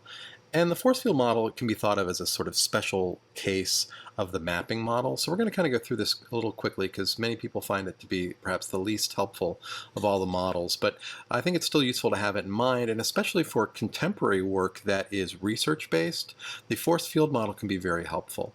With the force field model, you're really thinking about what kinds of influences or powers or spheres that you are drawing upon, and what forces or fields do these things act in, and then what kind of agencies, authorities, and domains are in play. Now, there's a weak version of this model, and then there's a strong version of the model. In the weak version, the artist perceives, processes, and encodes the domains for display to the viewer. And so in this case, it's very much like the mapping model. So we have sort of a field on which these domains play out, and that we then filter those, and we show those to people and put those on display. It's in the strong conception of the force field model that becomes, I think, more useful. And in this case, the artist is not an observer. They aren't just sort of watching, that the artwork is an effect of the forces that are at work upon the artist. The artist puts themselves in a position through their research, through the ways in which they position themselves. And the reception of the artwork is an effect of the forces at work on viewers. And so essentially these are all forces that are in play. And I think maybe the most accessible example of this for many students would be the work of Jean-Claude and Christo. These two would make work, and these were large-scale works. What we're looking at is a piece called Wrapped Reichstag. This is a huge building in Germany that was then sort of wrapped. And what they have to do is they have to work within bureaucracies. They have to win over important people, both in the business world, also government officials, just in order to get these things done. So perhaps one of the most famous projects that Jean-Claude and Christo did is a piece called Running Fence. And this was a curtain that was about 18 feet tall and ran for 24 miles across Marin and Sonoma counties in California. The project consisted of 42 months of collaborative efforts, 42 months, 18 public hearings, 3 sessions of the Superior Courts of California, and drafting a 450-page environmental impact report. And this doesn't even count having to work with all of the private landowners and ranchers whose land they actually ran across. So this is not, I mean, yes, they made a thing, right? They made this fence, but the thing itself really wasn't what they were dealing with. What they really are focused on are the forces, the political forces, the economic forces, the cultural forces, and about embedding themselves into it so they're not these outside observers. They become part and parcel. It becomes a story of which they become a part. So it's not like they're commentators as much as they are sort of the officiators of a drama almost. So it's a fairly complex model for fairly complex artworks, and that's where this thing sort of does its best work. However, there are a couple more models that we need to look at that are perhaps more germane to the ways in which you guys as students are going to work. And that brings us to the diagnostic model. The diagnostic model is a way of looking at artworks in a sort of critical fashion. And the questions that we're asking are, what is the artwork a symptom of? Or what does the artwork indicate or reveal? And here, what it asks is a sort of informed viewer. In other words, this is not something that the casual observer, what sometimes I refer to as civilians, what civilians are going to do. This is something that professionals are going to do. And that professional can be you. In fact, one of the things you'll be learning is critique, how to analyze work, and then art historians. This is what actually the way of looking at work that art historians, the ways that they look at it quite often is using this sort of diagnostic model. So in this diagnostic model, we have an intended meaning, perhaps something that's in the artist's head that they want to portray in the artwork. But then there are also unintended meanings. These are things that the artist really has no idea about, things that they aren't consciously putting into the artwork. But they end up there nonetheless. Now, they're not conscious of them because these are a product of the artist's history, where they've grown up, what the culture is like, what's important, what the values are at the time. And those get encoded into the artwork, even though they're not something necessarily the artist intends. On the other end, the viewer then can read these unintended meanings in the artwork as symptoms and decode those and find out something about the structures, about the culture, the society that the artist worked in. Also stuff about the artist that the artist maybe was not intending to reveal. In this model, the artist's intended meanings are the primary focus during the creation, but are only of secondary importance during the reception. During the reception, we're really focused on those unintended meanings. The artworks are read for clues or evidence of underlying forces or conditions at work in the artist or in that society. So this is another one where perhaps it's best to look at an example. So let's do that. So this is the work of Pablo Picasso, obviously perhaps the most famous artist of the 20th century. And this is during his neoclassical phase towards the end of his life. And the work that he was doing was, he saw it as being a return to a kind of classicism and mixing a kind of classicism with a sort of modern flavor or feel. But one of the things that is evident in almost all of the work from this period is that there's a certain relationship of men to women in which there's a huge amount of misogyny. Now, I don't think Pablo Picasso sat down in the morning and said, you know what, I think I'm going to do some misogyny drawings today. In fact, if you would have asked Picasso, he loved women. In fact, he loved women as often as he possibly could, seemed like. He would say that he didn't really have a problem with women, but of course the problems that he had with women in his life were legendary. Now, here's the thing, is that as we look at these drawings, it's hard not to see them in a feminist context. It's hard not to see the rampant sexism that's all over their surface. This is what the diagnostic model is about, that Picasso did not intend to do works that were sexist. However, they talk about his own sexism and about the misogyny and sexism that was endemic in the culture in which he lived. So the diagnostic model, we're reading these for the clues, for these unintended meanings that are there. One of the things that I really like about the diagnostic model is it really reminds us that all artworks are polysemous. In other words, they're working at many levels at the same time. And that the intended meaning, whatever that intended meaning might be, is only one of the possible meanings that are encoded in the surface of any given artwork. So as professionals, we want to be able to begin to look beyond the intended meaning and be able to decode these unintended meanings also.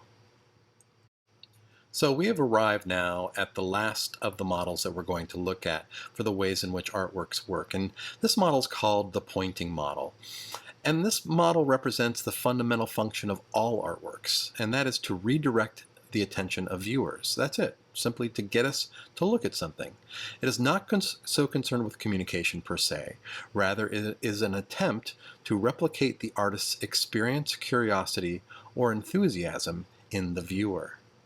So what we're trying to do is we're trying to recreate whatever sort of interest that you have You're trying to recreate that interest in the viewer, trying to rekindle that interest in the viewer. You aren't so much with communicating anything in particular or a particular meaning. You're not so interested necessarily in even trying to move them to some sort of action. What you're trying to do is take your interest and enthusiasm and have them share that same interest and enthusiasm. So in a sense, this particular model is, I consider it to be kind of Zen or Taoist in the fact that if you think about Zen, Buddhism, or Taoism, they both have this tradition of the wise sage is also an idiot. In other words, there's something very simple, but in that simplicity is not just idiocy, but a kind of wisdom and a kind of really deep resonance. And it's kind of the same thing here, in that essentially a pointing model is looking to the primary function of all artworks, which is basically saying, look here, look at this thing. It's almost like when you were a kid and it's like, hey mom, look at me, right? This is a very basic sort of action of all artworks. They say, look at this. But although all artworks point in this way, by focusing on this particular model, the pointing model, it asks artists to make an important shift from making work that is about a concept or experience to work that in some way participates in the concept or experience as much as possible. The strength of this model lies in the fact that it asks us to focus on the distinction between being and being about. Most students make work that is about something, as opposed to making work that is something. In the same way that you wouldn't want somebody to say you are about being cool, right? That doesn't sound so great. In fact, it's almost the opposite of cool. When you're being about being cool, that is very different than being cool. And if you think about it, a rock isn't about being heavy. A rock is heavy. This is a pretty important distinction to make, and it's something that can be sometimes a little bit difficult to grasp at first. However, I think it's something that's going to be essential for your success, because work that is almost always better than work that is about. So to cement this distinction, I think that perhaps an example is in order. And here we're looking at a work. I just did a Google search for childhood artwork, and here I pulled down just sort of a generic piece, and you can see that technically this piece is not bad. It's not great, but it's not bad. But certainly this is a piece about childhood. It doesn't have any of the real playfulness. It lacks just about anything that's particularly interesting about childhood. It just simply is about childhood. Now let's compare that perhaps to this piece called Harmonic Motion. This was part of the Playtime exhibition that was at the Toledo Museum of Art, and it was done by Toshiko McAdam and Charles McAdam, a husband and wife team. And this particular piece is a sculpture that you can actually play on. Now, this is childhood. If we look on the outside, you can swing on the things. It's huge, it's playful, and then if you go to the inside, it functions partially as a trampoline, partially as little hideouts, little hidey holes. In just about every respect possible, this is childhood. It isn't about childhood. It is childhood. And it's a much more successful piece. I mean, on a whole nother scale from the piece we were just looking at. So I think that pretty clearly makes the distinction between being and being about. The best way to kind of think of this is share your mania. It's a kind of an elegant way to put it, but it's a memorable way. And that there's something that you are excited about, something that you care about, something you're puzzled by, whatever it is. If you can get that experience to occur in the viewer, that's what the pointing model is all about. So the pointing model is the last of the shifting paradigm strategy, this idea of shifting how we think about what it is that we're doing as a way of being creative. The next strategy that we're going to look at is synesthesia, and this is more about affecting how it is that we go about thinking, that we start to employ our senses and our sense memories as a way of generating stuff to be creative. So synesthesia is, well, there's a medical definition. That's the involuntary linking of two or more senses, and it's an actual medical condition. Some people suffer from it very subtly. Other people suffer from it greatly. In fact, almost everybody is a small-scale synesthete. So if you've ever smelled a smell and you could taste it in your mouth, that's a pretty common form of synesthesia. You're actually translating that smell sensation into a taste sensation. Also, you may have noticed that things like smell, which is a luxury sense, and by a luxury sense it means that it's not a sense that we use primarily for navigation. We use it mostly to trigger memories more than anything else and trigger emotions. So in the arts, when we're using synesthesia, we're using it essentially to translate one sense into another sense and using those sense memories to help us think more creatively and sidestep really cliched thinking that can hobble the ways in which we solve problems. So let's dig into this a little bit. There are the five traditional senses: smell, taste, hearing, touch, etc. And in addition to those, there are also bodily sensations that we're aware of, internal sensations. And these include such things as balance, tension, arousal, and hunger.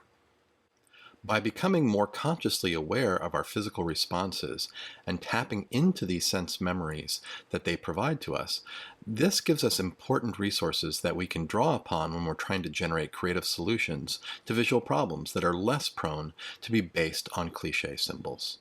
So let's see how this works in practice. Let's imagine that I gave you an assignment where you had to give me a depiction of death.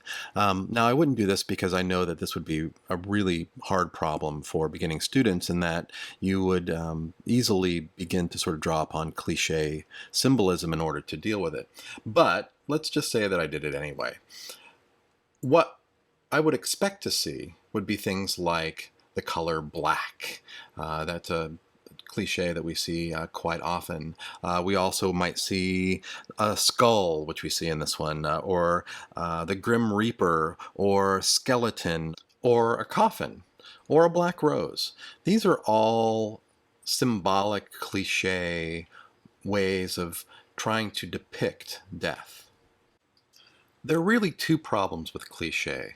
The first problem is that cliche is pretty frictionless. In other words, people are going to get what you're trying to depict. They'll understand, oh, it's death. But the problem is that they won't really think about it. They will move along very, very quickly. It's like, oh, death, got it, move along. So that's one, is that it doesn't get people to actually, a viewer, to actually stick with your piece for any length of time. The other problem with cliche is that it doesn't offer us any real information. It gives us nothing new. It tells us nothing about this huge, mysterious, frightening, otherworldly, literally, thing, which is death. Death is a huge part of human existence, and we prefer not to think about it. So given the opportunity, we won't. So what do I use if I can't use these cliche symbols that are circulating within the culture? How do I depict death without segueing into cliche? And the answer here, one of the answers certainly, is you can use a synesthetic approach. You can use synesthesia to begin to think about your experiences, your sensory experiences, and how those might translate into a depiction of death. So maybe our first approach might be to wonder, what does death smell like? And we've all had experiences where we've had smells that we associate with death, whether that's the sort of smell of, your cat brings you a dead rabbit and leaves it somewhere, and you smell that rotting flesh smell, that sweet, acrid smell of moldering flesh. Or we've had that experience of the smooth, serene aroma of lilies at the funeral parlor. Or perhaps you've had other smells, like at very often, like at old folks' homes. I associate that smell with death. So we've got smells that we associate with death. So you find ways of visually depicting those aromas or those smells. Does death have tension of rigor mortis, or does it feel like release? What does death feel like? And again, if you've ever seen those sort of groundhog balloons at the side of the road, rigor mortis sets in, and these things become very tense. And so is the feeling of death tense, or we have this sort of cliche of death being a letting go, an absolute lack of tension, absolutely no tension at all. And so, what does what does death feel like? Does death have a solid and weighty feel like packed earth, or is it as open as airy as a picked carcass? Or is it as ephemeral as a cold breath on your cheek? What is that tactile quality of death? Does it sound like a hushed and empty silence? Or does it have the stretched and rounded sonority of a funeral dirge? What does death sound like? So we have these experiences, these life experiences, these sensory experiences that we can draw upon to help us actually have something that feels much weightier, that isn't something that a viewer can sort of speed through, such as they would do with a cliche. That's the power of synesthesia. So you'll be covering more about synesthesia in your class because it's a really powerful tool. But beginning to draw upon your actual experiences leads to much richer solutions rather than sort of drawing upon cliche symbolism. Okay, we're going to switch from strategies and we're going to start looking at a few tactics really, really quick. And the first one we're going to look at is this idea of externalizing your thinking. The easiest way to do that is, of course, to keep a journal. If you don't already keep a journal, you need to stop it. You just need to keep a journal. There's no other way around it. Now, a couple things. One is that a journal is not a diary. So we're not really interested in what you had for dinner or where you went. That's not going to be helpful to you in the future. What is going to be helpful are thoughts, researches, things that you can go back to, sketches. Essentially, whatever works for you is fine in a journal. I personally like this journal here.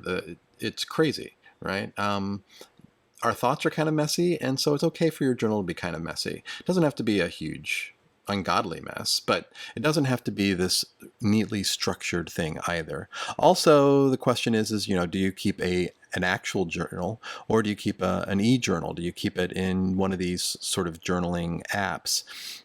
I personally like Evernote, and I've switched to Evernote. I kept regular notebooks for a really, really long time. But for the last 4 or 5 years, I've actually used Evernote more than I've used my actual notebook. So it's not really important how you do it as much as that you are doing it, and that you have this way of making your thoughts tangible, because they're so slippery and elusive. It's really easy for them to get away from you.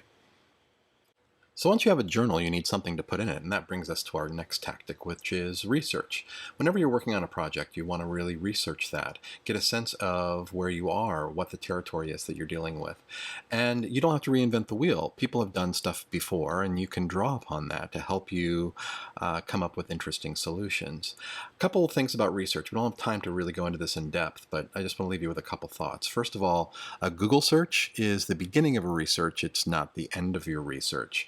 That the way the Google is structured, it's structured for popular sites, and the problem with popular sites is that it doesn't necessarily have any bearing on its importance. It simply has to do with its popularity. The other thing is that you have to do enough research to be able to evaluate what it is that you're looking at. And so research is something that you have to do sort of broadly, and then you want to sort of figure out what trusted research is, and then from that trusted research you want to see what kind of consensus there is. And so you need to stay with this idea of researching long enough to actually get a sense of being able to evaluate with any clarity what it is that you're looking at. And this is one of the big mistakes I see students doing, is that they don't do enough research to evaluate what it is that they're encountering. So you want to make sure that you do enough research that you're getting, if you're going to get into somebody else's head, let's make sure that we're getting into somebody else's head that is actually knowledgeable or that is interesting. So the next tactic we're going to look at is, I call it a game. In fact, the next two are going to be games. This one is the game of always assuming that you're wrong. And I know this sounds maybe a little horrible, but it's not. What it is that basically it's putting your ideas to the test. And this is especially useful for those beginning ideas, those early ideas. assume that it's a bad idea. Come up with it, mark it down, but then really pick it apart. Try to find ways of pushing your thinking onto alternative solutions and perceptions. This is one way to sort of push stuff forward without that sort of criticality of especially these early ideas. It's really hard to push beyond very sort of lowest common denominator or very cliche solutions. So this game of sort of assuming that you're wrong is one way to help get more right, if that makes any sense. So the second game is to play could be what if. And this is a game that you played a lot when you were 3 and 4, and somehow we lose it in the teenage years, and now it's time to get it back. This is really important. If you've ever seen the movie Airplane, one of my favorite movies, by the way, if you've ever seen the movie Airplane, there's this great section in it where McCoskey shows Eugene a map, and he says, "What do you make of this?" And he says, "Well, I can make a hat, a brooch, a pterodactyl." And McCroskey, of course, says, "Give me that." And so it's that same idea that looking at things not as they are, but what they could perhaps be. This is really, it's a skill, an imaginative skill that can be honed simply through practice. And so getting into that habit of sort of looking at things not just as what they are, but what they actually could be is really a good way to sort of make your creativity muscle a bit stronger. So building on this game too, brings us to this notion of developing X-ray vision. And X-ray vision is the awareness of seeing into or through something. It's different from transparency in that we are aware of the surface and the depth simultaneously. And this is important because what we're really talking about is holding two frames of reference at the same time. And that's really the basis of the what if game also, right? We're holding two frames of reference at the same time. It doesn't stop being a hammer just because I see it as a gun. So it might be more clear if I use an analogy here. When you're sitting in your car, you're looking through the windshield and it's transparent. We see beyond it without seeing the glass itself. However, if the glass is dirty or if it's got something splashed on it, or it's raining, we can see the glass and we can see beyond it simultaneously. In X-ray vision, we typically see the traces of exterior structures simultaneously with the internal structures. So if we look at the hands here, the reason why we know that we're looking at an X-ray rather than just looking at a skeleton is that we can see traces of those external structures as well as the internal structures simultaneously. So that tells us that we're looking at an X-ray. And it's kind of the same thing when we're thinking about using X-ray vision in other ways. So for the purposes of creativity, X-ray vision has two uses, one metaphoric and the other one literal. Or let me preface this by saying I believe it's literal, but if it helps, you can think of this one as metaphoric too. In other words, it might seem a little far-fetched for some of you at this point, and that's okay. If you see them both as being metaphoric, that's fine with me. So as metaphor, X-ray vision refers to the ability to hold two frames of reference simultaneously, and thereby reveal new aspects and relationships that were previously hidden below the surface. So if we look at this image here, we have two girls, and these girls is a 1950s stock image of girls gossiping or sharing a secret. And so that's what we have on the surface. And if that's all we see, then that's fine, but it's not really using X-ray vision. We're just looking at it superficially. So if we look at it for just a second more, we'll notice that the girls are oddly similar. They have the same hairstyle, they're wearing the same clothing, they look exactly the same. So, perhaps they're twins. The other thing that we'll notice is that one girl looks very surprised, but the other girl looks a little, I don't know, evil, shifty? Hard to say exactly, but it's kind of an odd expression. And so if we start to look into the image a little bit, this thing that was superficially very easy starts to become a little bit more, I don't know, disturbing perhaps. By looking a little deeper into the image, we start to reveal something about this notion of the double or encountering the double. And within the culture, we have things like the doppelganger, the evil twin, even the devil and angel on one's shoulders, the sort of the subconscious ego, the inner voice, things like inspiration. That suddenly this image becomes much richer, much stranger, not necessarily more disturbing in a kind of negative sense, but it becomes a much sort of richer image to look at when we start sort of seeing in it these resonances of this notion of the double or the evil twin or the conscious subconscious sort of battling it out in a sense. So does this stop the image from being a simple 1950s stock image of two girls gossiping or sharing a secret? No. The key here is to hold the two frames of reference simultaneously. It isn't one or the other, it is in fact both. And that is the key to using X-ray vision, is that we see and hold two frames of reference at the same time. We don't forget about the surface, but we also acknowledge the depth. So that's X-ray vision as a metaphor. Now what I want to do is maybe consider a more literal sort of way of understanding X-ray vision. And here we have to begin with the understanding that imagination and expectation play a big role in our regular vision. The mundane fact that we seem to see things when really the only thing that we can see is light points at how much imagination is actually already involved in normal seeing. X-ray vision takes many of the projective activities in which our preconscious brain already engages and attempts to put them under conscious control. In other words, we're always using projective or X-ray vision. All we want to do now is begin to sort of take some control over that. If you've ever looked for something and weren't able to find it, only to find out later that it was sitting right in front of you the whole time, then you've sort of experienced the impact of projective vision or X-ray vision, in that the reason why you didn't see it is because what you were looking for didn't meet the expectations that you were looking for, so you actually literally looked right past it. You didn't even see it, whereas it was sitting right under your nose the entire time. Another common example of X-ray vision occurs in figure drawing classes.